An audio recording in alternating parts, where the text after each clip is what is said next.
Je suis Daouda Sow, le responsable des jeunes du Grand Sénégal. Alors, je remercie mon ami et frère Lamine Dia pour la clarté de ses propos. Je voudrais tout de même remercier l'ensemble de mes camarades qui sont venus nous accompagner dans cette conférence de presse. Je tenais à prendre la parole pour apporter des éclaircissements également par rapport à l'actualité et par rapport également aux invectives formulées par le sieur Ousmane Sonko à l'endroit de M. Doudouka, ministre des Transports aériens et du développement des infrastructures aéroportuaires, en disant que c'est lui qui est derrière ces jeunes-là. Nous rappelons qu'il a fait appel à cette conférence de presse pour s'attaquer à Doudouka indirectement en faisant croire à l'opinion qu'il parle et qu'il dénonce la gestion de la mairie de Ziguinchor.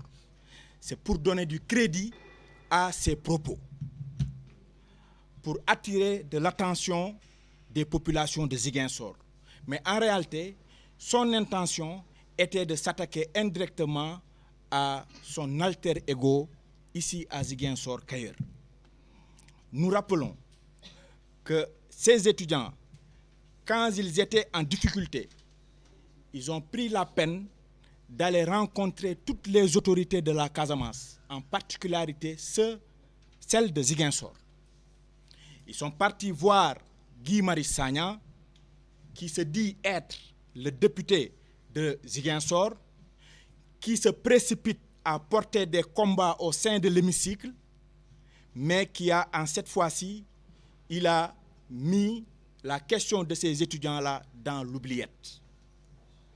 Ils sont partis rencontrer également le sieur Ousmane Sonko pour lui faire part de ce problème et lui remettre un mémorandum. Ils sont en quête de solution. C'est des étudiants en détresse qui cherchent de la solution et qui étaient en phase d'une expulsion de leurs immeubles à Dakar.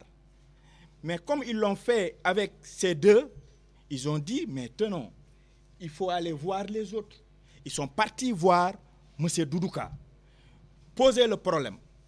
Et séance tenante, Doudouka a réglé la question du loyer avec le bailleur directement. Ça, c'était pour la première fois, pour rejoindre un peu l'argumentaire de mon frère qui parle du paiement du premier trimestre. Donc, à l'approche des élections. C'était au mois de janvier. Doudouka a réglé le problème de ses jeunes frères. Il les considère comme des jeunes frères, parce que c'est des étudiants en quête de connaissances. C'est les futurs cadres de la région. Nous en avons besoin. Suite à cela, il y a eu des élections. Et pour vous dire qu'il n'y a pas de politisation dans ce qui s'est fait, dans ce qui est fait, alors, tout un chacun a été libre de porter son choix. C'est dans ce contexte que certains ont voté pour le maire et nous, en tant que républicains, nous lui avons félicité, nous avons prié pour que sa gestion soit une gestion quand même au bénéfice de tous. Mais s'il revient à vouloir politiser cela, ça nous pose énormément de questions. Alors, suite à cela, les étudiants sont encore confrontés nouvellement à ce problème de paiement de l'immeuble. Au mois de juillet, nous sommes pratiquement de janvier 2022 à juillet 2022.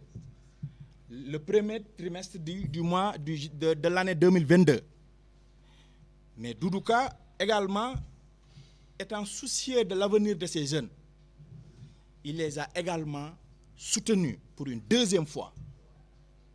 Mais force est de reconnaître que l'autre partie devrait également même remercier M. Doudouka pour ses actions faites pour les étudiants, donc dans leur compte, pour le dire parce que c'est la mairie qui devait régler ce problème-là. ils ne l'ont pas fait parce que ce n'est pas des gentlemen. Nous rappelons que nous avons été leaders du mouvement étudiant à l'université Cheikh Anta Diop de Dakar.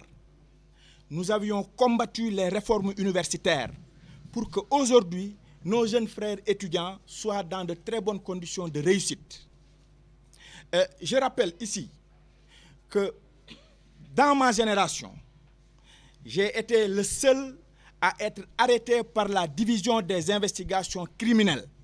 Les archives sont là parce que ayant été trop rigoureux par rapport au règlement, n'est-ce pas, de la question des étudiants, la défense des intérêts matériels et moraux des étudiants, comme nous avions l'habitude de le dire. Aujourd'hui, la quasi-totalité des collaborateurs du maire, on peut dire par là que c'est des malhonnêtes. Je m'explique. Parce que la quasi-totalité de ces collaborateurs étaient bénéficiaires de ces immeubles-là que le maire sortant avait donné aux étudiants à l'époque. Et le dernier en question, c'est l'immeuble au niveau du Ouest Foire. Donc, et même ces collaborateurs d'aujourd'hui, certains étaient les gestionnaires de cet immeuble-là.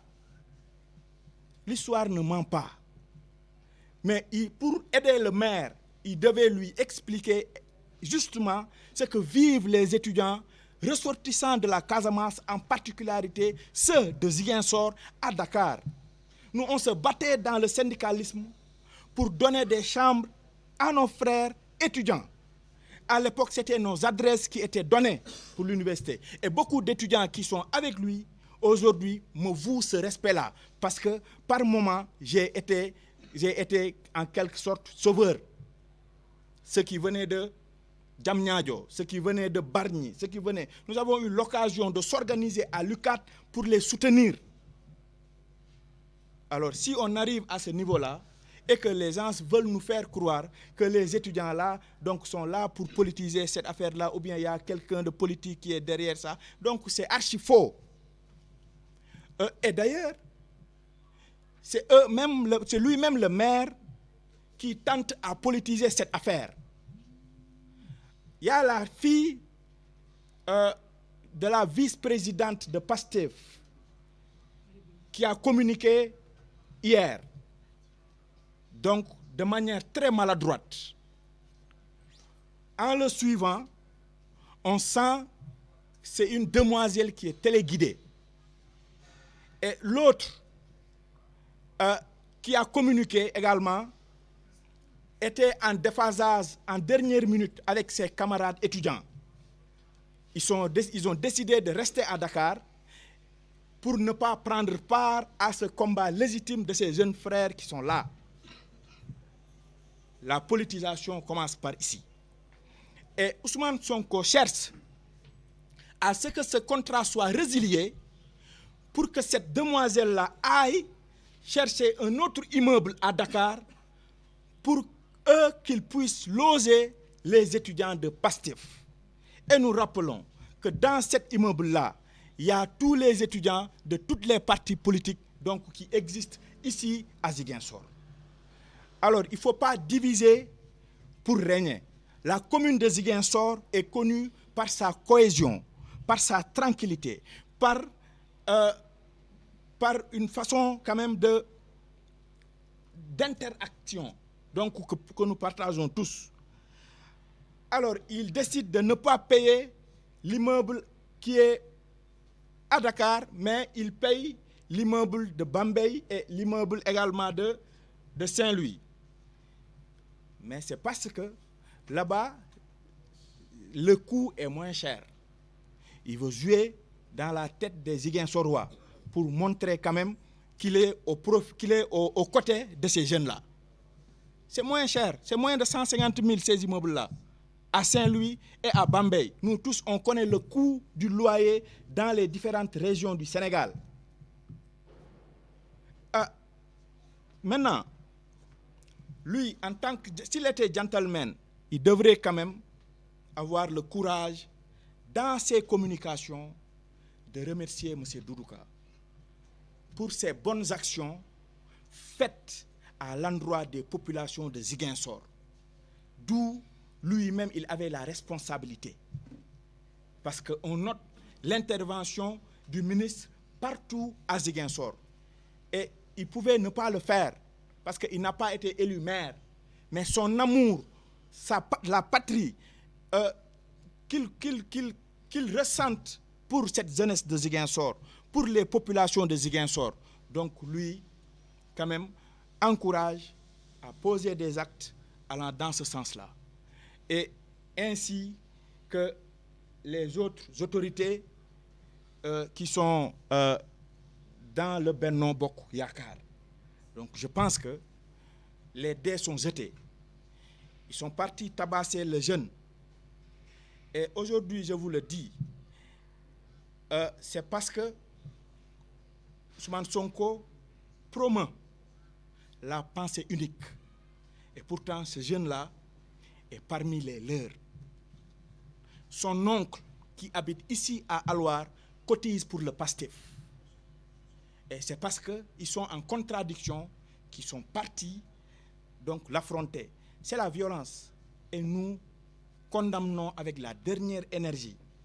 Parce que à Ziguinchor, on en a assez souffert de la violence. On en a assez souffert de la violence.